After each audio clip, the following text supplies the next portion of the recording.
북이스라엘의 형편을 한마디로 말하면 우리 따라해 볼까요? 맛을 잃은 소금.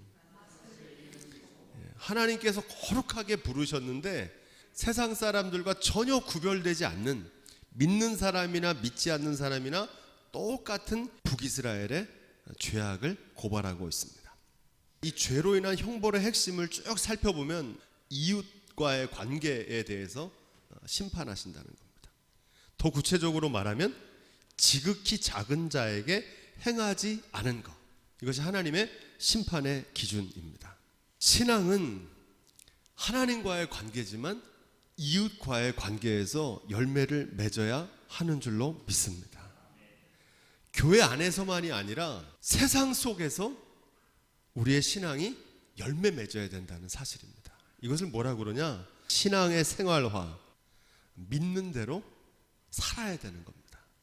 말씀을 들은 대로 준행해야 되는 겁니다. 이게 신앙의 생활화입니다. 지금 북이스라엘은 신앙의 생활화가 안 되는 겁니다.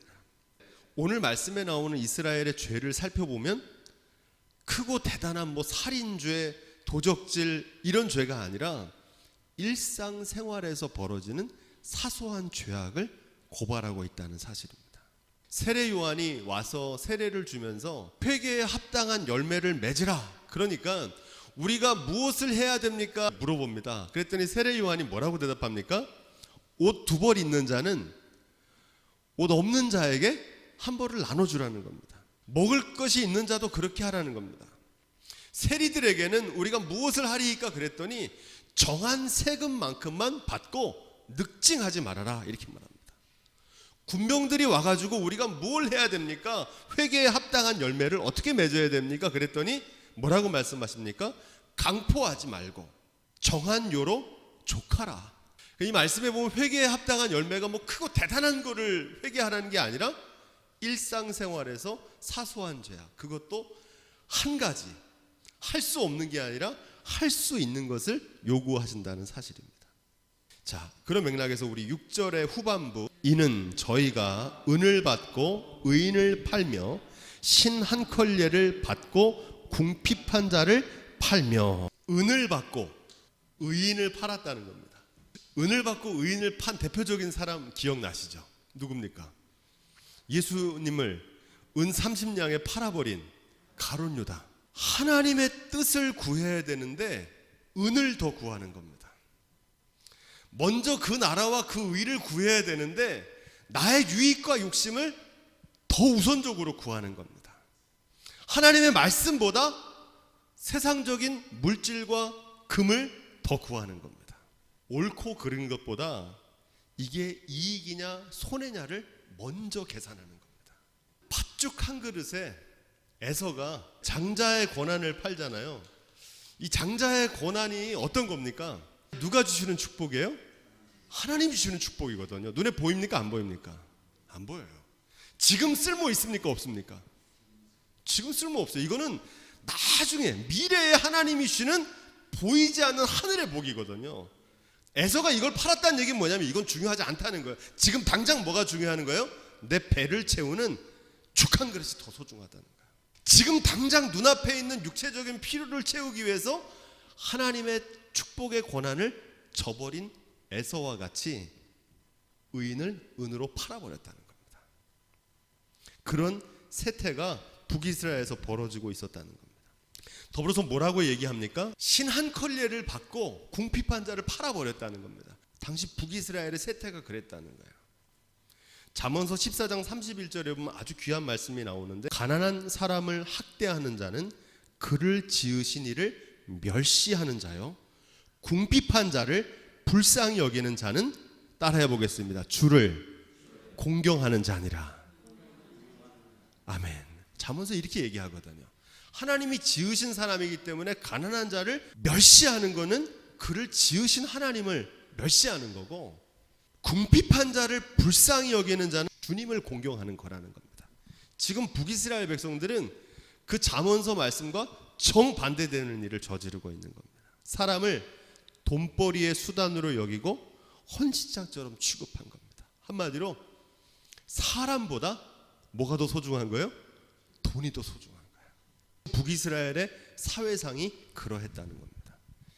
자, 계속해서 북이스라엘의 죄악이 어떤 죄악이 있느냐, 우리 7절을 함께 읽어보겠습니다. 7절.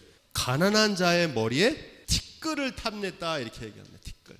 겸손한 자의 길을 굽게 했다 이렇게 말합니다. 이 겸손한 자는 누구를 얘기하냐면은 작은 자, 약한 자, 병든 자, 요즘으로 말하면 사회적인 약자를 뜻합니다. 약자들이 살 길을 가로막는 일을 저질렀다는 겁니다. 강한 자만 살아남는다는 약육강식 들어보셨죠? 정글의 법칙, 승자 독식 들어보셨죠? 이기는 사람이 다 갖는 거예요. 빈익빈 부익부, 물질이 많은 사람은 더 부자가 되고 없는 사람은 더 어려워지는 겁니다. 이게 우리 사회에도 오늘날에도 나타나는데 어떻습니까? 대기업의 프랜차이즈가 골목 상권에 들어와 가지고 자영업자가 하는 일들을 위협하고 있잖아요. 이런 일은 사회에서만 벌어지는 게 아니라 큰 교회가 작은 교회 교인들을 흡수하고 빼앗는 모습들이 나타납니다. 큰 교회 대형 버스가 있잖아요. 골목골목을 다 들어와요. 남이야 죽건 말건 나만 잘 되면 된다는 거예요. 내 사업만 잘 되면 되고 우리 교회만 잘 되면 된다는 겁니다. 가난한 자의 티끌을 탐냈다는 거예요. 자기는 양이 100마리가 있는데 저 집에 있는 조그만 양 한 마리, 그 양 한 마리를 탐내는 거예요. 그런 일들을 저질렀다. 우리 7절 후반부 말씀, 지금 우리가 보고 있는 이 북이스라엘의 타락은 사회에서 벌어진 사회 현상이거든요. 이 사회 현상의 타락이 어디서부터 왔냐면 신앙적인 타락에서부터 시작됐다는 겁니다. 왜 그렇습니까? 교회는 세상의 빛과 소금이라 그러잖아요. 그러니까 소금이 그 맛을 잃어버리니까 뭐가 썩습니까? 세상이 썩는 거거든요. 그래서 지금 북이스라엘의 타락의 원인은 어디서 오는 거냐? 타락한 신앙 때문에 온 거라는 겁니다. 이런 이스라엘의 종교적 타락을 한 문장으로 정의하는데 뭐라 그러냐? 하나님의 거룩한 이름을 더럽히는 일을 했다는 겁니다. 하나님의 이름이 너희로 인하여 이방인 중에서 모독을 받는도다. 이 당시의 종교적인 타락상을 세 가지로 기록하는데 그 첫 번째가 뭐냐면 우리가 읽은 대로 부자가 아버지와 아들이 한 젊은 여인에게 다녀서 나의 거룩한 이름을 더럽혔다 이렇게 말합니다. 이 말씀은 메시지 성경으로 찾아보면 형이고 아우고 할 것 없이 다들 신성한 매춘부와 동침하며 이렇게 말합니다. 호세아 4장 14절에 보면 이는 남자들도 창기와 함께 나가며 음부와 함께 희생을 드림이라 이렇게 말합니다. 이게 무슨 말이냐면은 희생 제사를 드리면서 거기서 동시에 무슨 일을 하냐면 신전 창기와 즐기는 행위를 하고 있었다는 겁니다. 요즘으로 바꿔 말하면 하나님께 예배도 드리고 교회에 와서 세상적인 재미도 즐기는 겁니다. 이게 어떻게 가능할까? 이런 생각하실 수 있는데 원래 하나님께 드리는 제사는 뭐라고 그랬습니까? 자기 부인이잖아요. 그죠? 희생의 제사니까. 희생으로 드리는 제사잖아요. 나를 부인하는 거잖아요. 우리가 예배 드리는 게. 그런데 자기 부인으로 하는 게 아니라 교회에 와서 자기 과시를 하는 겁니다. 자기 이름을 드러내는 거예요. 하나님께 제사를 드리면서 동시에 신전 창기와 즐기는 일을 한다는 건 뭐냐면 자기 부인을 해야 되는데 자기 만족의 수단으로 삼는 겁니다.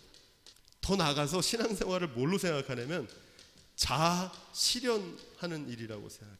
이게 무슨 얘기냐면요, 교회에 나와서 하나님께 예배드리고 기도하고 하나님께 영광을 돌려야 되는데 성가대를 하면서, 주님의 일이잖아요, 성가대를 하면서 자아 실현을 하는 거예요. 교회 학교 교사를 하면서 자기 만족으로 자아 실현을 하는 거예요. 자기 부인으로 드리는 신앙생활의 모양은 그럴듯한데 속의 내면에는 자기 욕심을 추구하는 거예요. 고소영 내각이라고 그런 말이 있었어요. 소망교회에 정치인들이 막 몰려듭니다. 왜 몰려드는지 아세요? 하나님의 말씀드리러 모이는 게 아니라 거기서 인맥을 만들려고 그래요. 인맥을. 군대에서도요, 사단장님이 크리스찬이 오면요 간부들이 교회에 막 찾아옵니다. 하나님 보러 오는 겁니까? 아니면 별 달린 사단장님 보러 오는 겁니까? 이게 그 얘기예요. 희생을 드리러 가가지고 창기와 즐기는 일을 했다는 겁니다. 하나님께 드리는 제사의 즐거움을 찾아야 되는데 그거로 다 만족을 줄 수 없으니까 신전에 창기를 둬가지고 사람들한테 다른 만족을 주는 겁니다. 여러분, 이게 오늘날 어떻게 나타나냐면 교회 카페 목회라고 들어보셨죠? 한동안 굉장히 유행했어요. 요즘은 다 이제 그것도 시들어졌는데, 또 교회에서 학원도 운영하고요, 어린이 도서관도 운영합니다. 물론 선교가 다양해야 된다는 선교의 다양성이라는 명분은 중요한데, 자칫하면 교회의 본래적인 목적을 잃어버리고 세속적인 공간으로 변하는 것을 경계해야 됩니다. 작은 교회들만이 아니고요, 큰 교회는 뭐 하냐면요, 한동안 이 상가 짓는 게 유행이었어요. 교회 터에다가 싹 밀어버리고 거기다가 70년대에 건물을 사가지고 건물주가 됩니다. 그런데 그런 교회들이 보면 교회가 어떻게 될까요? 교회의 본래적인 목적을 잃어버리고 재산 다툼을 하고 교회는 점점점 약해집니다. 스포츠 센터 하는 교회 들어보셨어요? 레포츠 교회라고 해서 레포츠 교회. 교회에서 레포츠 활동을 하는 거예요. 그러니까 사람들이 막 몰려듭니다. 교회에 젊은 사람들이 뭐 하러 오는 거예요? 예배도 드리고 레포츠도 즐기고 여기서 인기를 얻으려고 그러고 여기서 사람을 사귀려고 그러고 사람의 인정을 받으려고 하면 안 된다는 겁니다.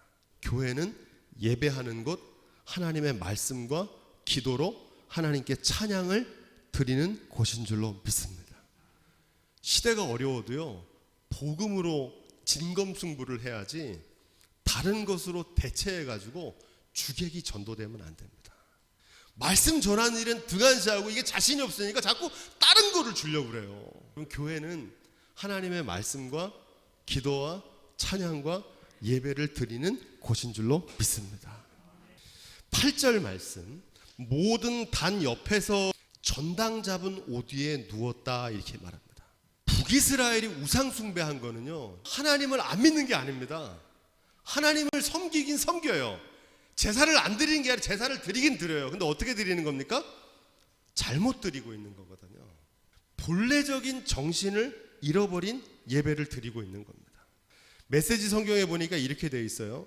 그들이 가난한 이들로부터 강탈한 물건이 신의 신당에 수북히 쌓여 있다 이렇게 말합니다. 제물을 안 드린 게 아니라 강탈한 물건, 바꿔 말하면 더러운 제물을 하나님께 드린 겁니다. 여러분, 백성을 수탈하는 관리들을 뭐라고 그럽니까? 탐관오리라고 그러잖아요. 그죠? 그것처럼 종교적인 명목으로 사람들을 착취하고 착복하는 일을 일삼았다는 겁니다. 한마디로 타락한 제사를 드렸다는 거예요. 말라기 1장 8절로 10절에 보니까 이렇게 되어 있어요. 만군의 여호와가 이르노라, 너희가 눈먼 희생으로 드리는 것이 어찌 악하지 아니하며. 뭘로 드려요? 눈먼 희생. 희생은 희생인데 눈먼 희생이에요. 그러니까 눈 가리고 아웅하고 드리는 거예요. 하나님이 기뻐하시는 온전한 제물을 드려야 되는데 이거 어디서 훔쳐온 거, 어디서 남의 거 강탈한 거, 그거 하나님께 드리는 거예요. 저는 것, 병든 것으로 드리는 것이 어찌 악하지 아니하냐. 너희가 내 단위에 헛되이 불사르지 못하게 하기 위하여 너희 중에 차라리 성전 문을 닫을 자가 있었으면 좋겠도다. 예배의 타락입니다. 헛된 제사, 눈먼 희생을 드리는 거예요. 그것을 너희 총독에게 갖다 줘 보라는 겁니다. 더러운 재물을 기뻐 받겠냐는 거예요. 근데 그걸 하나님께 드리는 거예요. 어차피 드리면 됐지. 저는 거면 어떻고 눈먼 거면 어때. 예배를 드렸지만 본래적인 정신을 훼손한 겁니다. 그게 모든 단옆에서 전당 잡은 옷 위에 누웠다는 게 그 말입니다.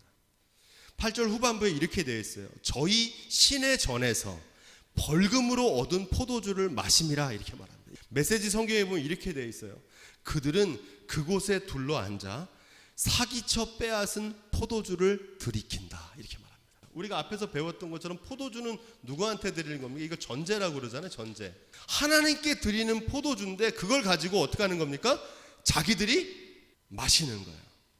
중세 로마 카톨릭이 했던 가장 큰 죄악이 뭐냐면 면죄부라고 들어보셨죠? 면죄부.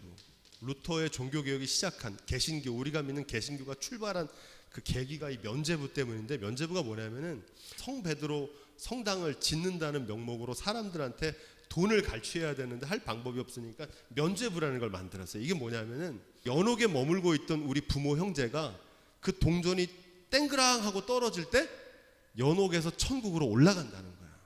그러니까 사람들이 그 면죄부를 엄청나게 사들였어요. 하나님의 이름을 팔아서 자기 사리 사욕을 채우는 부정축제를 저지른 겁니다. 여러분, 이게 옛날 얘기가 아닙니다. 지금도 이게 벌어지고 있어요. 엘리의 두 아들 홈리와 비느하스가 저지른 죄악입니다. 사무엘상 2장 29절에 보면 이렇게 돼 있어요.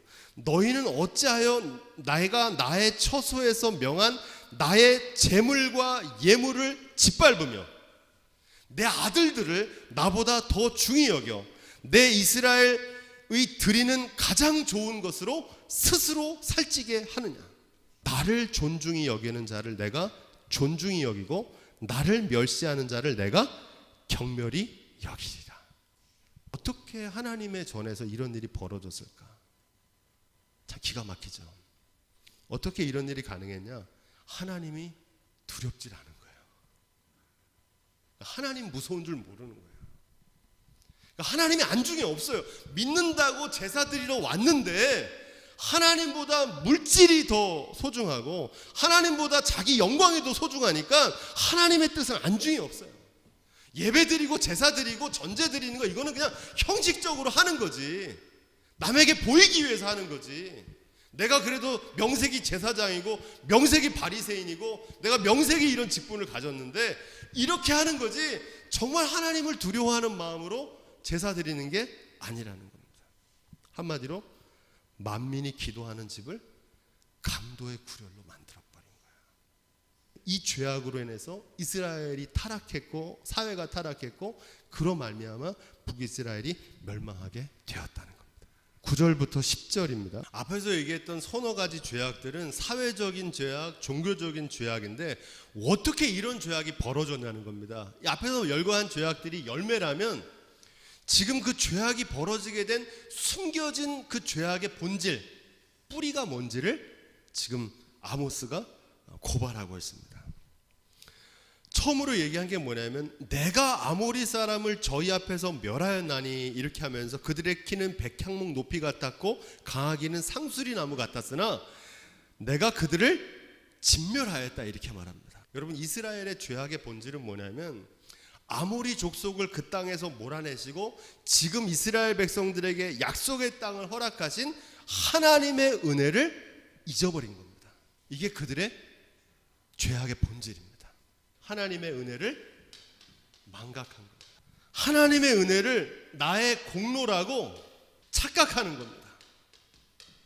하나님께서 주신 선물인데 그 땅을 내 힘으로 내 능력으로 얻었다고 생각하는 겁니다. 신명기 8장 17절부터 20절 이건 찾아보겠습니다. 또 두렵건대 내가 마음에 이르기를 내 능과 내 손의 힘으로 내가 이 재물을 얻었다 할까 하노라. 내 하나님 여호와를 기억하라. 그가 내게 재물 얻을 능을 주셨음이라. 이같이 하심은 내 열조에게 맹세하신 언약을 오늘과 같이 이루려 하심이니라. 내가 만일 내 하나님 여호와를 잊어버리고 다른 신들을 쫓아 그들을 섬기며 그들에게 절하면 내가 너희에게 증거하노니 너희가 정령이 멸망할 것이니라. 여호와께서 너희 앞에서 멸망시키신 민족들 같이 너희도 멸망하리니 이는 너희가 너희 하나님 여호와의 소리를 청종치 아니함이니라. 아멘. 시내산에서 모세가 약속의 땅에 들어가기 전에 했던 마지막 설교거든요. 그 땅에 들어가서 너희가 큰 나라를 이루게 될 텐데 거기 가서 잊어버리지 않도록 조심하라는 거예요. 착각하지 말라는 거예요. 내 힘으로 내 능력으로 얻은 것처럼 그랬다가는 어떻게 된다는 겁니까? 네 앞에 있던 아모리 족속처럼 너네도 멸망하게 될 거라는 거예요. 근데 지금 그 말씀이 어떻게 되는 겁니까? 이루어지는 거예요. 11절 12절 하나님은 일하실 때 어떻게 일하시냐면 사람을 통해 일하세요. 선지자와 나시린을 하나님께서 보내셨다는 겁니다. 아모스서 3장 7절에 보면 이런 말씀이 나와요. 주 여호와께서는 자기의 비밀을 그 종 선지자들에게 보이지 아니하시고 결코 행하심이 없으시리라 이렇게 말합니다. 하나님께서는 나시린을 특별하게 선택해서 삶의 모범으로 세우셨습니다. 여러분 나시린 들어보셨죠? 이 나시린은 세상과 구별된 사람입니다. 하나님께서 쓰시려고. 대표적인 사람이 삼손, 사무엘, 세례 요한 같은 사람들입니다. 이 나시린의 특징은 머리에 삭도를 대지 않고 시체를 접촉하면 안 되고 또 포도주와 독주를 마시면 안 됩니다. 이 나시린은. 그런데 지금 이스라엘 백성들이 어떻게 했다는 겁니까? 나시르 사람으로 포도주를 마시게 했다는 거예요. 일반인들에게는 포도주를 마시는 것 자체가 죄악은 아닙니다. 예나 지금이나 마찬가지예요. 그런데 경건 생활에 유익이 될까요? 안 될까요? 술을 마시는 게 유익이 안 돼요. 전혀 안 됩니다.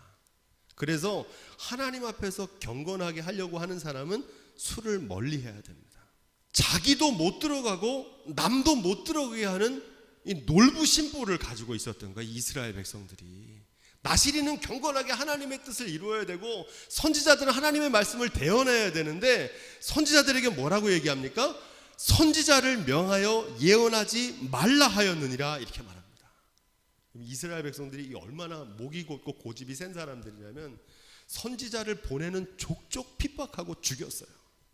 이스라엘 백성들이 끊임없이 선지자를 핍박하고 죽이고 한 이유가 뭘까? 여기 죄의 본질이 나옵니다. 물론 책망하는 말 듣기 싫었을 테고 하겠지만 진짜 이유는 뭐냐? 자기 멋대로 하고 싶었거든요. 자기 맘대로 하고 싶은데 자꾸 선지자들이 하나님의 뜻대로 해야 된다는 거고 하나님의 말씀대로 해야 된다는 거예요. 그게 듣기 싫은 거예요. 왜? 하나님의 뜻대로 하나님 말씀대로 하는 것보다 자기 마음대로 자기 뜻대로 하고 싶거든요. 여러분 이게 죄입니다. 많은 사람들이 죄를 살인하고 도둑질하는 게 죄라고 생각하는데 죄가 뭐냐면 하나님의 뜻대로 하나님의 말씀대로 하는 걸 의라고 그러고 내 뜻대로 내 마음대로 사는 걸 죄라고 합니다. 근데 이 죄는 물 먹듯이 저지르면서 자기는 의인이라고 생각하는 거예요. 계속해서 읽어보겠습니다. 13절. 곡식단을 가득히 실은 수레가 흙을 누름같이 내가 너희 자리에 너희를 누를 것이다 이렇게 말합니다. 이 말은 이들의 죄악으로 인해서 하나님께서 어떻게 심판하실지를 증거합니다. 이스라엘의 숨겨진 죄악의 또 다른 죄악은 뭐냐? 과욕. 과욕이 뭡니까? 욕심이잖아요. 욕심. 이 욕심이 잉태한 즉 뭐를 낳습니까? 죄를 낳고 죄가 장성하면 뭐에 이르러요? 네, 사망에 이르릅니다. 이 과욕은 뭐냐면 지나친 욕심입니다. 욕심이 너무 많은 거예요. 어떻게 많냐? 용량을 초과하여 짐을 실은 마차처럼 욕심에 눌려가지고 그 바퀴가 눌린 것 같다는 겁니다. 이스라엘의 죄악의 본질은 뭐냐? 지나친 욕심으로 저지르는 죄악입니다.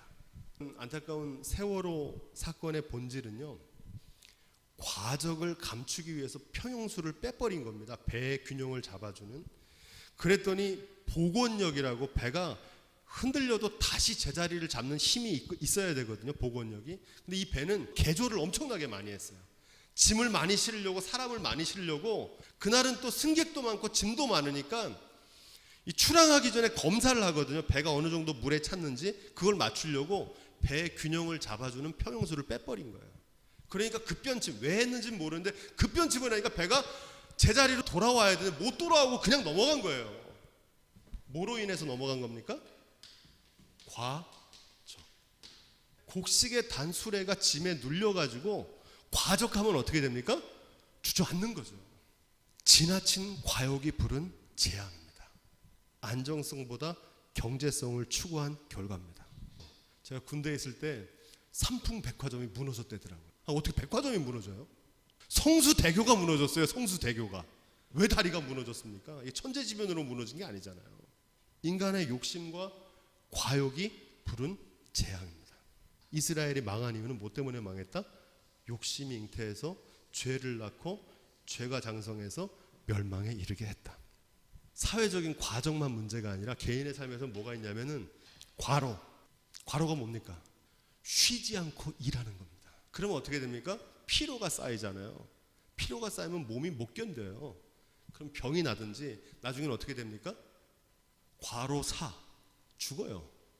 출애굽기 31장 14절에 이런 말씀이 있어요. 너희는 안식일을 지킬지니 이는 너희에게 거룩한 날이 됨이니라. 그날을 더럽히는 자는 모두 죽일지며 그날에 일하는 자는 모두 그 백성 중에 그 생명이 끊어지리라. 이렇게 되어 있습니다. 이 말씀이 2번 나와요. 여러분, 안식일의 정신은 뭡니까? 쉬라는 거야. 그날 노예 같은 삶에 쉼을 허락하라는 겁니다. 하나님의 이름으로. 여러분, 쉬지 않고 일하면 더 많이 일할 것 같죠? 아닙니다. 생산성이 떨어져요. 오래 못해요. 매해 장사가 없듯이 피로에 과로에 장사 있을까요? 없을까요? 없어요. 안식일은 누구를 위한 날이라고 그러셨습니까? 사람을 위한 날이라고 그러셨어요. 하나님 위해서 정한 날이 아니에요. 주일에 쉬어야 일주일 6일 동안 열심히 일할 수 있잖아요. 새 힘을 내가지고. 어쩔 수 없이 주일에서 일하는 사람들이 있어요. 그분들 위해서 기도해 줘야 돼요. 너무 형편이 어렵든지 또 경제적인 여건이 허락이 안 되고 회사가 허락이 안 돼갖고 일할 수밖에 없는 분들을 위해서는 어떻게 해야 됩니까? 정죄할 게 아니라 기도해 줘야 되거든요. 근데 주일에 일 안 해도 사는데 지장이 없어요. 근데도 주일에 가서 일해. 뭐 때문에? 욕심, 장성해서 사망의 일. 당연한 결과입니다. 이거는. 마지막 14절로 16절 말씀. 빨리 다른 박질을 하는 자도 도망할 수 없으며 강한 자도 자기 힘을 낼 수 없으며 용사도 피할 수 없으며 이렇게 말합니다. 여러분, 젊음, 건강, 재력, 난 괜찮아 자부하던 그 누구도 피할 수 없어요. 욕심이 잉태하면 죄를 낳게 돼 있고요. 죄가 장성하면 사망에 이르게 돼 있어요. 활을 가진 자, 발이 빠른 자, 말 타는 자, 용사 중에 굳센 자, 요즘으로 말하면 유능한 사람들입니다. 재벌, 아니면 운동선수, 축구하는 선수, 골프하는 선수, 세계를 주름잡는 그런 사람들도 제 아무리 탁월한 능력을 발휘해도 하나님 앞에서 온갖 수단과 방법을 동원해서 기량을 펼쳐봐도 아무 소용없을 거라는 겁니다. 그날에는. 이 원리를 깨뜨릴 수 있는 사람이 없어요. 이것을 빨리 깨닫는 지혜가 저와 여러분 가운데 있기를 주님의로 부탁을 드립니다. 이 지혜를 뭐라고 그러냐면 하나님을 경외하는 믿음이다 이렇게 말합니다. 하나님 두려워할 줄 알아야 된다는 거예요. 인간의 한계, 유한성, 죽을 수밖에 없는 존재구나. 이것을 깨닫는 믿음, 하나님을 경외하는 지혜가 있기를 부탁을 드립니다. 북이스라엘은 이 믿음이 없어서 멸망한 겁니다. 이 믿음이 없는 사람은 똑같은 길을 가게 돼 있습니다. 나는 다를 거라고 생각하는데 아니에요. 아모리 족속처럼 북이스라엘이 그 길을 따라갔고 남유다가 따라갔고 역사 속에서도 수많은 나라와 민족과 열강들이 그 길을 따라갔다가 이 운명을 맞이했거든요. 개인의 삶도 마찬가지입니다. 저는요 정말 많이 봤어요. 이 교회에서 20년 목회하는 가운데도 우리 교인들 중에도 많이 봤다고요. 이 길을 걸어가는 사람들을. 이제 그만 봤으면 좋겠어요. 이 말씀이 아모스 선지자의 외침이고 우리를 향하신 경고인 줄로 믿습니다.